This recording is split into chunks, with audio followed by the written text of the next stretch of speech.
My name's Mary, and life took a tough turn when I was just 10. My dad had been sick for a while, but I didn't really understand what was going on until he was gone for good. One day he was there, and the next day, there was just an empty seat at the dinner table. It didn't take long for my mom to fill that empty space. 2 months later, she brought home Jack. I guess she felt lonely and needed someone fast. Jack moved in like he owned the place, and it was clear he didn't want me around. Mary, this is Jack. Jack, this is my daughter Mary. Mom introduced us the day he moved in. Jack looked at me coldly, like he'd rather be anywhere else. Hi, I managed to say, feeling shy but trying to be polite. Jack just nodded, not even smiling. He turned to Mom. Linda, can we talk about the living arrangements? I remember feeling a chill as they walked away, his hand on her shoulder.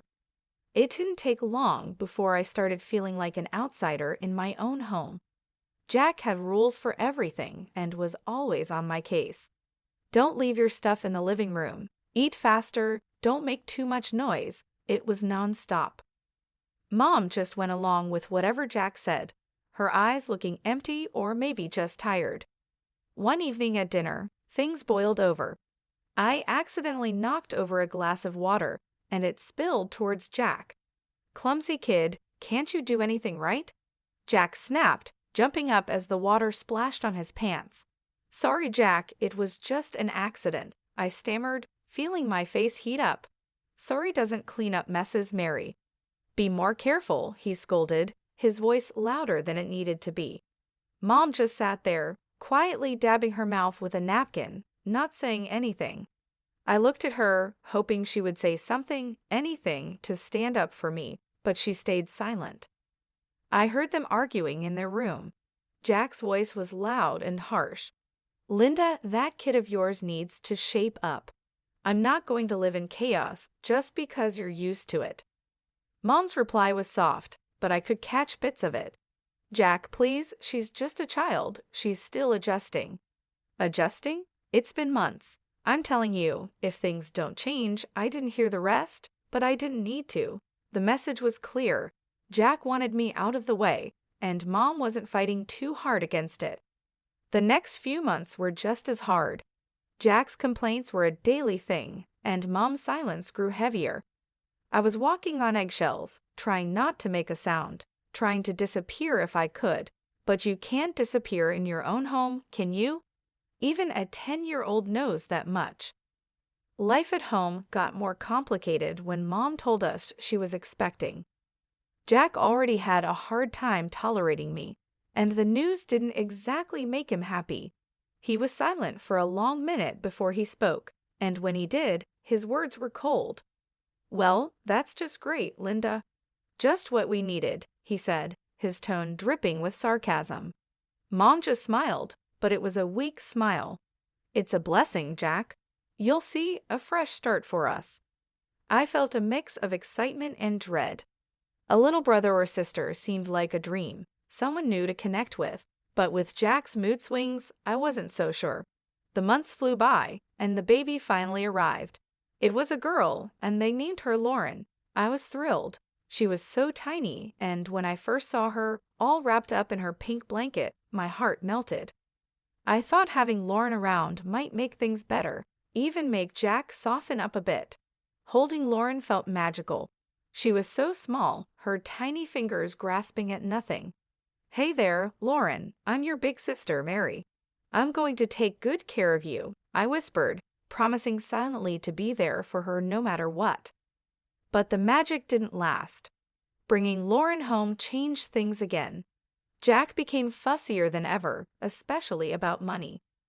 One night, about a week after Lauren came home, I overheard him talking to Mom in the kitchen. His voice was harsh, louder than it needed to be. More expenses, Linda. Diapers, formula, who knows what else. And what about Mary? She's not even mine, and I'm paying for her too. Mom's voice was a quiet murmur. Jack, please, she's just a child. We can manage, things will settle down. It's not just about managing Linda, it's about priorities. We need to think about our family now, our real family. I knew what that meant. I wasn't real family. The sting of those words hit me hard. I slid down the wall by my door, hugging my knees, trying not to cry. The final straw came when Jack sat us down in the living room one evening. His face was serious, and he avoided looking at me. "Linda, we need to think about the future. Mary's getting older, and expenses are piling up. Maybe it's time she went to live with her Aunt Joyce." It felt like a punch in the gut. Being sent away, just like that. Mom finally spoke, looking at me with sad eyes. "Mary, honey, it might not be so bad. Aunt Joyce has a nice house, and you'll be well taken care of." "But Mom, I don't want to go. I want to stay here with you and Lauren." The room went silent. Jack's next words were cold and final. "It's decided then. I'll call Joyce in the morning."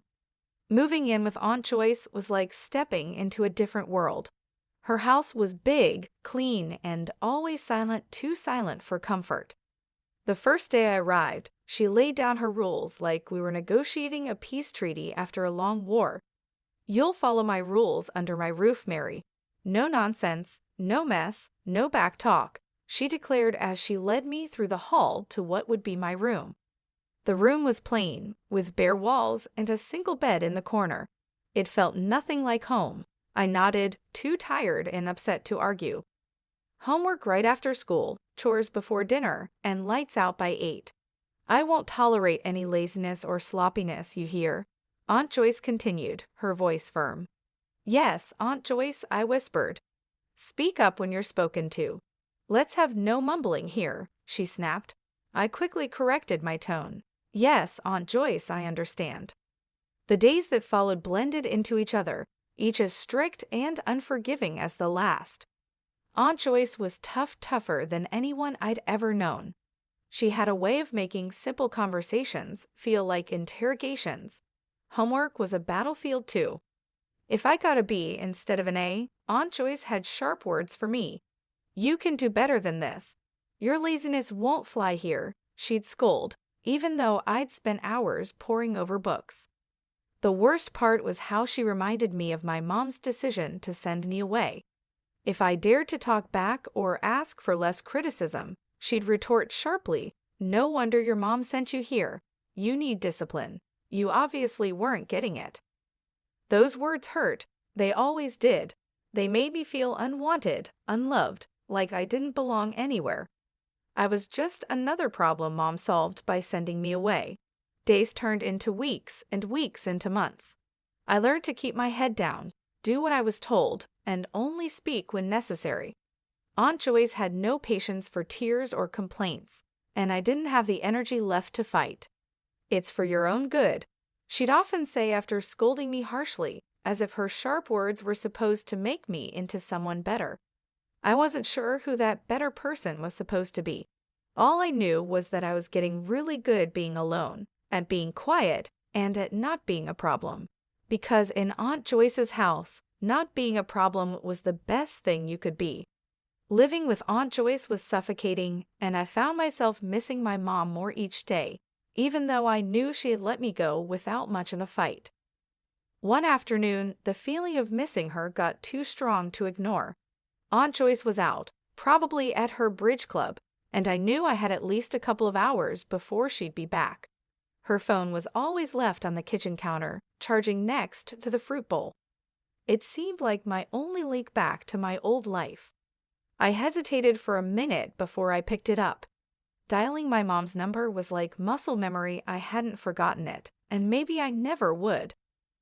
My heart raced as I heard the phone ring once, twice, then I heard her voice. "Hello?" "Mom, it's me, Mary." There was a pause, a breath, maybe. Then, "Mary, why are you calling?" I swallowed hard, my throat tight. "I just wanted to hear your voice." Another pause, longer this time. Then she spoke, cold and hard. "You shouldn't have called." "But Mom." "Mary, listen to me. You need to stop this. I can't have you calling me." "But why? I miss you, Mom. I miss home. When can I come back?" Her voice was flat, emotionless, like she was discussing the weather. "You can't. That's done. Don't call here anymore." I couldn't believe what I was hearing. Mom, please.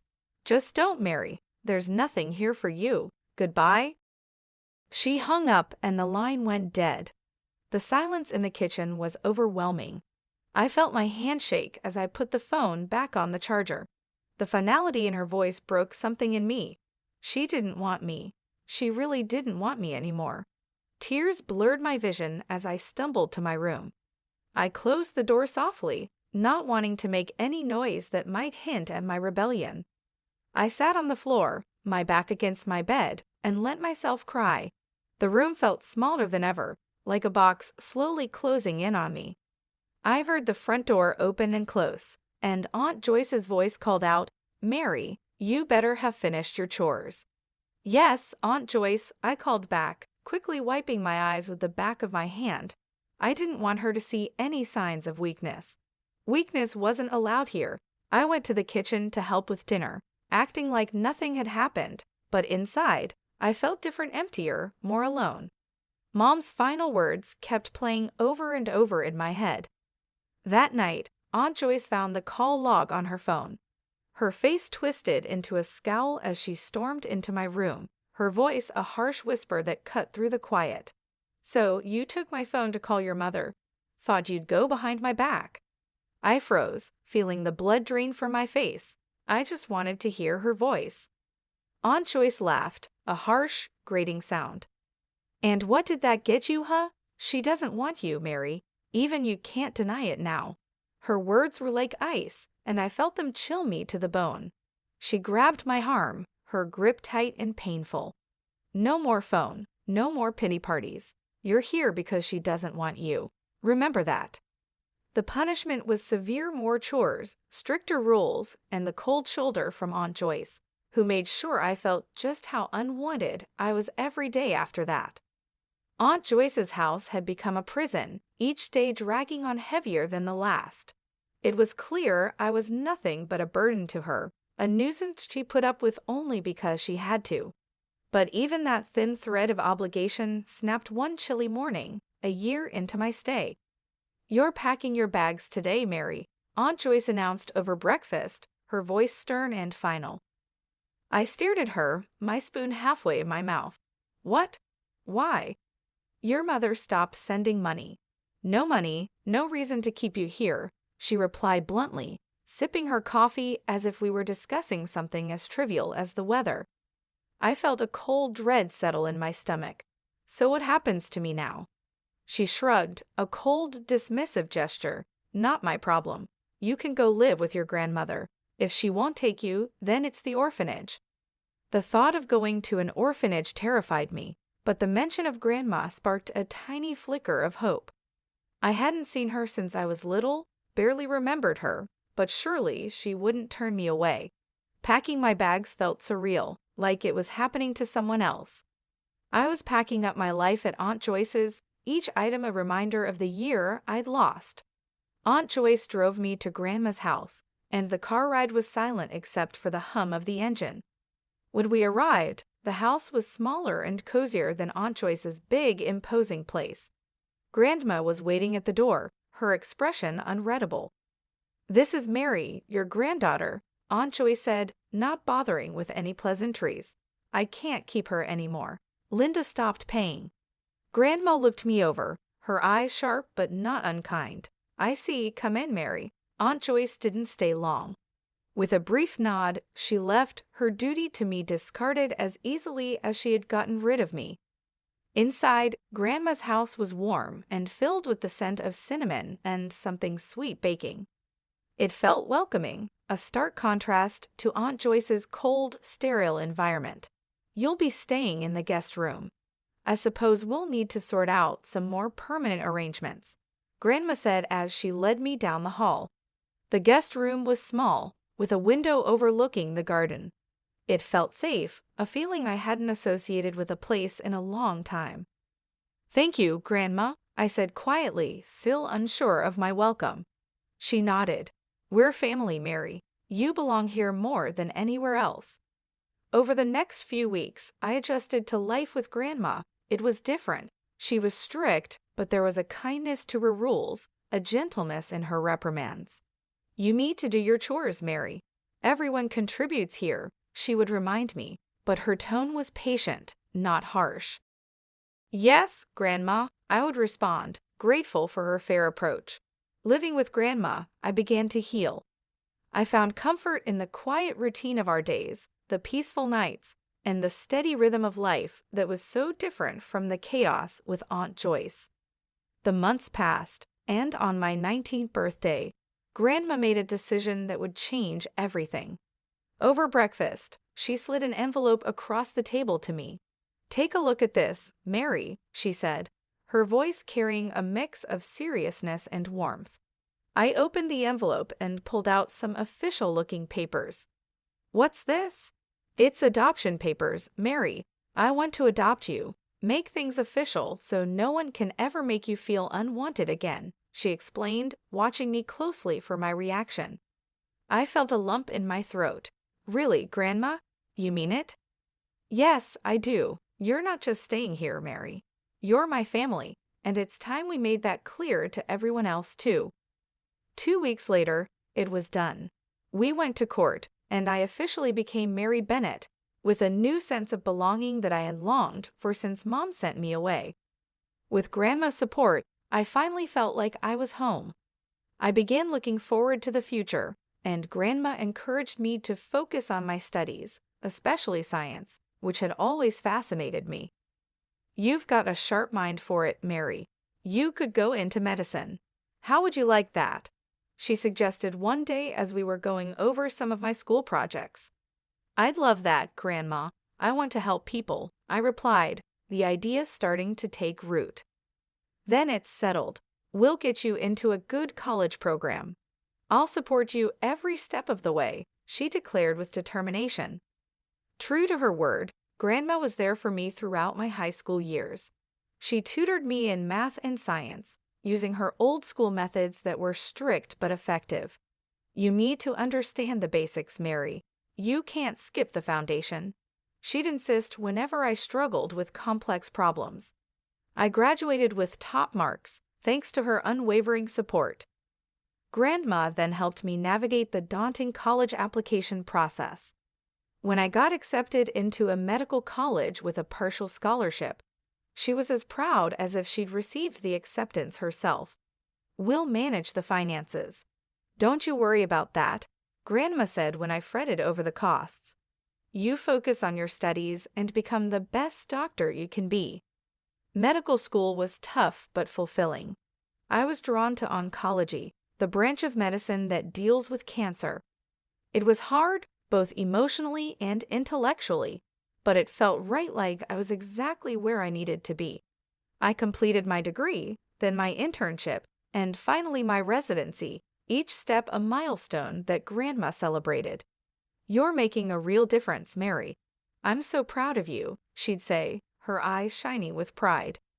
By the time I turned 35, I was fully established in my career as an oncologist. My life was busy but fulfilling, filled with long hours at the hospital and the satisfaction of knowing I was making a difference. Through it all, Grandma was my anchor, always there to listen and offer advice on tough days. But life, as it often does, threw another curveball my way. Grandma's health, which had been declining, took a sudden turn for the worse. It was swift and unexpected, the kind of decline that leaves you scrambling to catch your breath. I remember coming home one evening, tired after a particularly tough day at the hospital. Grandma was sitting in her favorite armchair, looking out the window. Her voice was weaker when she called me over. "Mary, come sit with me for a bit," she said, patting the chair next to her.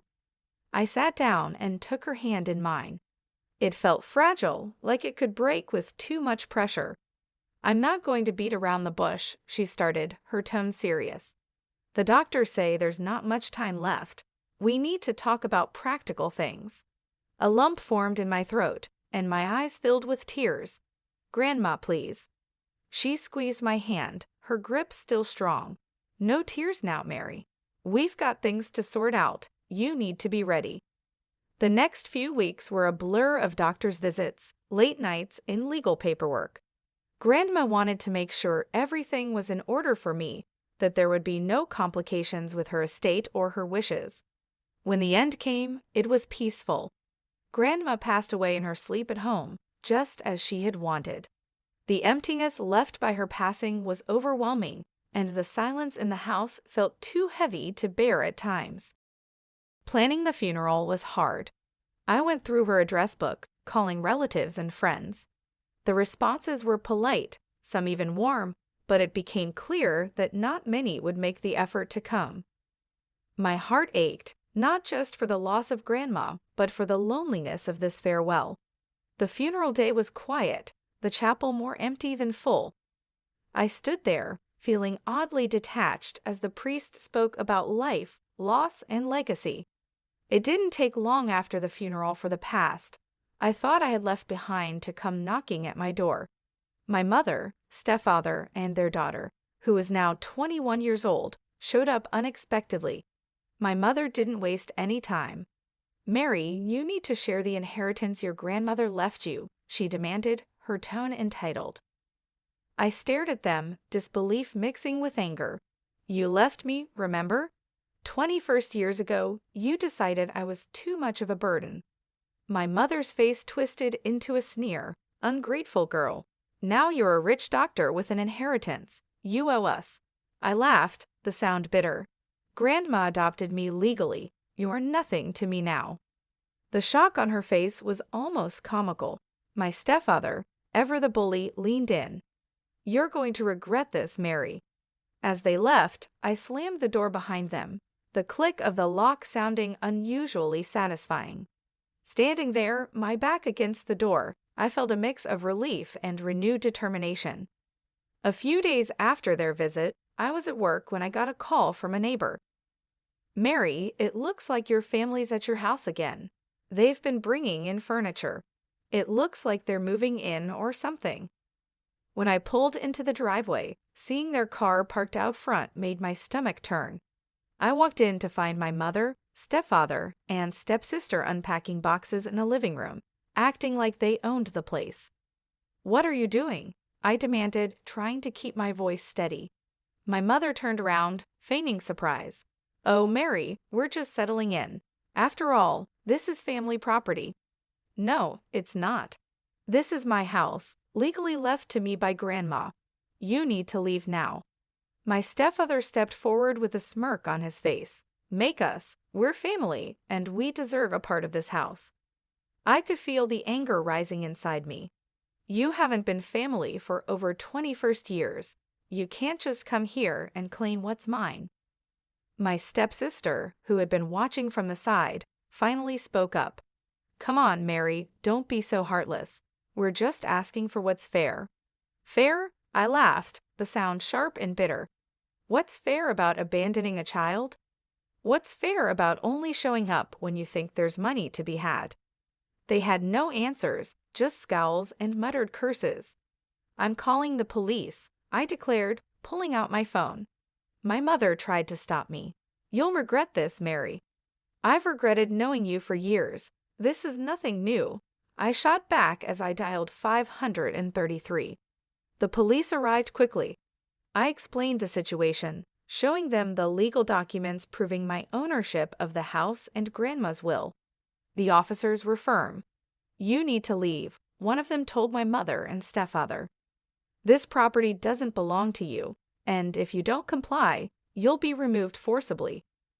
My stepfather glared at me, his anger clear, but there was nothing he could do. "This isn't over, Mary," he threatened as they gathered their things. "Oh, but it is," I replied, my tone cold and final. After they were gone, I walked through the house through Grandma's house. Each room was filled with memories, each corner a testament to her love and the life she had built here, a life she had fought to pass on to me. Standing in her favorite spot by the window, I made a promise, not just to her but to myself. I would not let the bitterness of the past tarnish my future. I had fought hard to become who I was, and I would continue to fight to honor her legacy and the sacrifice